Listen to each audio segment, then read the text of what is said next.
It was a soft shit, pandering, pathetic interview. And I believe some of the stuff Elle Duncan said, and it's still a soft, pathetic, pandering interview. Like it's such an embarrassment, such a disservice to the listener. And it's a fuck you. It's a fuck you to your audience. I'm doing great, thanks. Rich is here as well. Just wanted to introduce you two. Hello. Hey, Rich. Hi, Rich. So hold on. How you doing? Oh, and by the way, let me say hello. Here's Mike here. But to get a chance for the two of you to meet. Hello. How awkward is that? So they do the interview. We played the beginning of it. Let's play the intro again. And again, this is what I would always say, and Dale will get worked up. It's my old station. No human being introduces another human being like the way he starts this interview. Since 16, serving as an anchor for SportsCenter, and she joins us on the Harbor One hotline. I was Hello, a little long on Elle. that, but good. Hi. How you How are you? doing? I'm doing great, thanks. Rich is here as well. Just wanted to introduce you two. Hello. Hey, Rich. Hi, Rich. So hold on. How you doing? So I mean, the awkward level is, and again, Hello. so I'm just going to give everyone $100 worth of free advice about the radio business. Okay. Like it's difficult, not difficult. Just talk like you're talking to the person. Like she's calling you on the phone and you answered and you're just talking. If somebody called me randomly, I wouldn't be like, well, I understand that you worked at, Raytheon for 6 years and then you transferred, went back to the insurance business, got your graduate degree. So it's nice to talk to you again. How are you? Oh, and by the way, let me say hello. Here's Mike here. But to get a chance for the two of you to meet. Hello. How awkward is that? Hi. The more awkward thing. It's just no human beings communicate like that. It wasn't an interview. It was a monologue. It was crazy. And how does she not at some point just be like, hey, we didn't really have a conversation or an interview. I just talked She didn't for want that. 24 minutes straight. That's what she wanted it to she be. didn't want she did not want any questions. She didn't want, not even doubt, just a conversation. She just wanted to get her story out. She picked the safest place there is. So Dale let her do it. I mean, I don't know if there's any standout moments from it. Yeah, I mean, I've got a couple of her I don't even various care about her allegations. claims. I don't even care. It doesn't even And matter. there's no standout moment then. It's Okay, just, she told her life story. She told her job history. Right, and she gives a couple of examples. Well, She was, good, Mike. That's fine if you want one. This was a standout for me, just the overall tone of it. And this happens all the time. I don't even necessarily blame Dale and Keefe because it's just this is how we react to everyone now. That this is some sort of a struggle, a hardship, the stories that Elle Duncan is telling. Like, that's pretty shitty. If she went into a restaurant and everyone looked at her and stopped, or the cab driver she talks about that it's just an asshole. But these are experiences that you're dealing with assholes. I don't think of those as hardships where everyone has to apologize for a she gives city. one example of somebody saying that about picking cotton or something. Is that right? Right, that's called she's a in fucking an, asshole. She's in an Uber after she's already moved to Connecticut. And she comes back to visit friends. Right. Yeah, and I have to say, like, I'll be honest, like, I just am skeptical of that. I'm just, No, I'm a naturally I believe skeptical it. person, but even if it's true, which it may very well be, then the guy is an asshole. I mean, there's no doubt, of course. I believe that story because I've been in 10 million Ubers and I've gotten my share of fucking weirdo that say things where you're like, what the fuck are you talking about, man? But I've never once thought, well, I better move across the country because of the injustice I just dealt but the with. argument will be we're two white guys talking That about I don't this. know. I don't know what it's Right, like we from that can't win. You- perspective. so you can't but win. it seems to What's quote, that, Steve? I think it's just like the incidents for her built up. And she's just saying like, there was this weird experience at a restaurant. And then my husband had this weird experience in an Uber. And then there was this other weird Something experience. about a tenant or something. I got confused. There's just a lot of talking. I got bored by it. And I mean, were you going to say the quote? What, Mike? I'm sorry. To quote Dave Chappelle, that's a brittle spirit. If these incidences I would force you agree to with move that. across the country, these are not hardships. These are not the racism that fucking George Floyd dealt with. That's not what people are talking But I'll about. also say, like, the way she built it up on social media. That's To what me, you it just expected a much juicier story. And again, she's going to say, well, how dare you? And she's fine. It's her experience. If it upsets her a lot, it upsets her a lot. So she moved all the way to Connecticut from Massachusetts to run away from it. Yeah, well, Georgia first, and then back to Connecticut. If she wants to get away from it, run away from it, that's fine. If it's easy, life's easier for her there, that's great. I have no problem with that at all. But, these examples to me, like, there was big buildup in these tweets, but that's her experience. But again, my issue is, Rich Keefe apologizing to her is That's my issue. so pathetic. I don't even know. You know why it's pathetic? Because he's an asshole. Like, he's a true asshole. He doesn't mean that at all. Hates blind people. He hates That's blind, true. but He he's does just hate blind. he's just a dick, and he doesn't care. And he thinks this interview is embarrassing. And I would just say, from a radio perspective, I say this all the time. I used to say this to Dale. He'd get mad at me. Who are you serving with this interview? Like, if you got to think of it as there are people who are still working right now who have a half hour off. And if you're listening to Dale and Keefe at this point, if you're still a listener, all you care about is sports. That's it. So you're going for your fucking half hour. You're going for a walk. You're doing whatever. You get this. Fine. but it's not even a discussion. You're having somebody just tell some story. You don't know who it is. Imagine tuning in this, Mike, at 10:42. Yeah. Like, and Steve brought this Just up today. randomly. Like, I'm not one of these, but like, Dale should jump in and be like, hey, here's Elle Duncan. This is her story. Like this, because if you jumped in 10 minutes and you have no fucking idea what's going on, none. It's not compelling.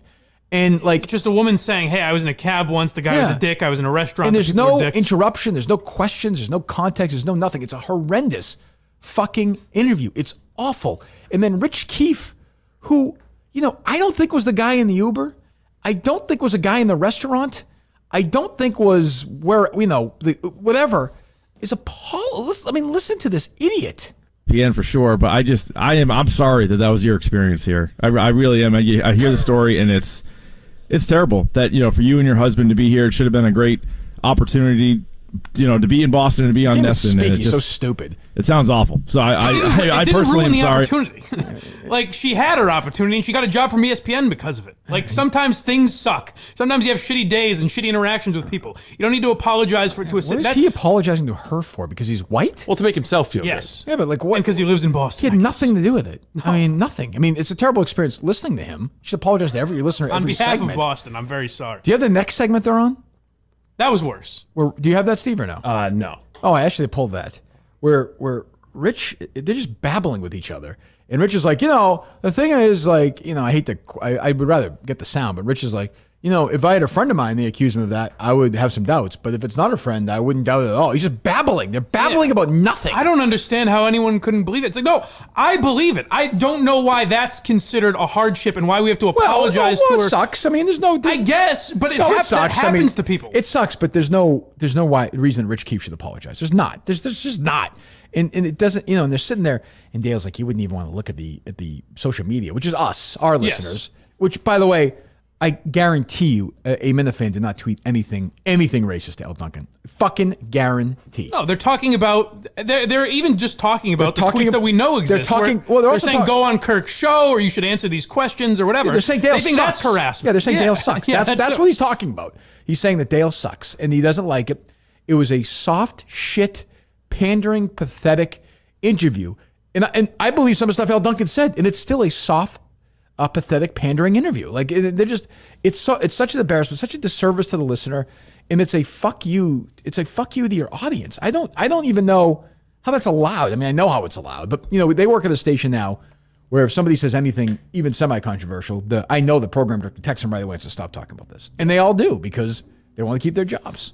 And I think it's a fuck you to her too. I think it's talking down to her because I think if someone else came in with that type of a story, they'd say, why are you telling me? Here's the thing. I don't find that story that interesting. But that's what she wanted, though. I know. That's why she went on that show. Right. So it's not a fuck you to her, really, because she requested it. She reached out to Dale and said, I want to tell my story. It's a fuck you to her in the sense they're not treating her the way they would treat you or me or Steve. Yeah, but she doesn't want that. Right. I guess Clearly she openly stated it. Yeah, she said she doesn't want to have a dialogue or a discussion. She wants to tell her story, which is fine. And Dale or Rich will sit there and take it and not raise a single question about anything. She could have said anything; they would have believed her, or pretended to believe her. But everyone coddling people like that is not fair to anyone. No, it doesn't. Well, it doesn't help. What do you got here, Steve? I've got a little bit of their segment right after. Okay, I just want to hear Rich's thing. He's babbling, an idiot. What does she have to gain? Right. By telling her story. Okay, hold on. She's got a great job at ESPN. Dale, that is now. I'm not saying Elle's lying, but that is pandering bullshit. People, white, black, make up hate crime stories. It happens. We know that. I can give you 500 examples. I did it the other day. That's a bullshit, fucking straw man argument. That is fucking bullshit. And again, Elle could be telling the truth. I have no idea. Maybe she is. She is. I'll say she is. But people do that. They do it. Well, now you take hate crime out of it. There are people that just lie. Yeah. There are people that are just pathological liars. There are people that lie to get a rise out of people. There are people that lie jokingly. People just lie. What do you have to gain about any lie? That's to suggest there are no liars on the Dale told me once he never put Bobby Orr's cum in a salad. That's a lie. I know. I've seen him do it. Yeah. There's also a ton of journalists who like to make the story about themselves. Of course. You see it all over TV. And this is a great way to make the story about yourself. Right. What would be Smollett's reason to lie, Dale? He doesn't really have one. Yeah, come on. He's a wealthy guy. I mean, he's on a famous. TV show. What is he going to lie for? So, but that's the obvious one. We did it the other day. There are books written about it. It happens. Why would this guy lie about surfing in Vietnam? Well, I don't know why. Maybe his fucking dad was an asshole. I have no idea. Maybe he had to hide things from his mom. Who the hell knows why? You're asking psychological questions that don't apply. Maybe you see that, like Colin, you see the wind blowing by and you want to jump on. Like, it's not that improbable. I'm not saying that she's even lying. But I don't think there's nothing I heard there that I think she's lying about, really. No, I think there are things that are exaggerated a little Yes. bit. Some things are a little exaggerated. And that might even be true in her mind. Well, that's the thing. When you tell, it's not that another reason. Why would she lie? When you tell a story so many times, eventually it gets bigger and bigger. Like, that shit just happens without you even realizing. I do that all the time. How about Torii Hunter? I mean, Right. that happens. So go ahead.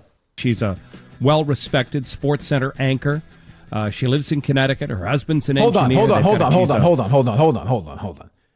She lives in Connecticut? Yeah. Her husband's an engineer? Mm-hmm. Oh, okay. Then I didn't. She has no Now reason you to can lie. see I didn't why realize they that. wouldn't lie. Now you I thought understand. she lived in Montana. Okay, Oh, I thought and her husband. no. Okay, They're okay. all liars out Okay, there. I thought her husband was a Notorious. librarian. Okay, I'm confused. All right. Okay. Well, that certainly changed. I mean, this fucking, and you know what? The worst part of it is, and again, I got no problem with Elle. She hates us with that, but I don't care. My problem is with Dale, who has natural human skepticism to stories like this. That doesn't mean she's not telling the truth or isn't, but he is a cynic as well. He is lying to his audience. He is a fucking phony.